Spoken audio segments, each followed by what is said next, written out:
ഞാൻ 50,000 രൂപയും കൊടുത്തിട്ടാണ് അഡ്വാൻസ് ആയിട്ട് കൊടുത്തത്. പക്ഷെ ഇവിടെ വന്നപ്പോൾ ആടില്ല.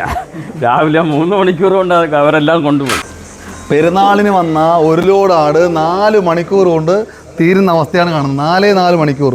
രാവിലെ നമ്മൾ 8 മണി സ്റ്റാർട്ട് ചെയ്ത് ഇപ്പോൾ സമയത്തറായി 12 മണി ആയിട്ടില്ല. 4 മണിക്കൂർ കൊണ്ട് നമ്മൾ ഈ ഒരു ബോക്സിലുള്ള ഫുൾ ആടും കൊടുത്ത്.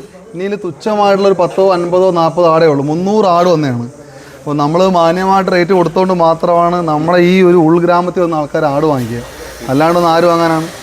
കാരണം കച്ചവടക്കാർ ഇവരെല്ലാം ഇരിക്കുന്ന എല്ലാം ആണ്ടാ തൂക്കുന്നവർ നെടുമങ്ങാടത്തുള്ള മാമ എല്ലാവരും ഇവരെല്ലാം കച്ചവടക്കാരെ കാണണ്ട. ഇവരെല്ലാം കയറിട്ട് എടുത്തേക്ക് എല്ലാ ആടിനെ. ഇനിയിപ്പം എല്ലാം കാലിയായി. ഇനി ഈ പറഞ്ഞ ഇത് മാത്രമേ ഉള്ളൂ, ബാക്കി എല്ലാം തീർന്നു. ഇപ്പോൾ റേറ്റ് വന്നേക്കുന്നത് 400, 450, 360. 360-ൻ്റെയാണ് മറ്റേ ആ ഇറച്ചി പെണ്ണ അടിക്കുന്നത്. ബാക്കി 450-ൻ്റെ കിടാകൾ പോകുന്നുണ്ട്, 420-ന് പോകുന്നുണ്ട്, 400-ന് പോകുന്നുണ്ട്. പിന്നെ കച്ചവടക്കാർക്ക് കുറച്ച് അഡ്ജസ്റ്റ് കൊടുക്കും, അല്ലാത്തവർക്ക് കുറച്ച് മാറിയാണ്. കച്ചവടം അങ്ങനെ ആണല്ലോ കേട്ടോ, അങ്ങനെയല്ലേ ചെയ്യാൻ എടുത്തുള്ളൂ.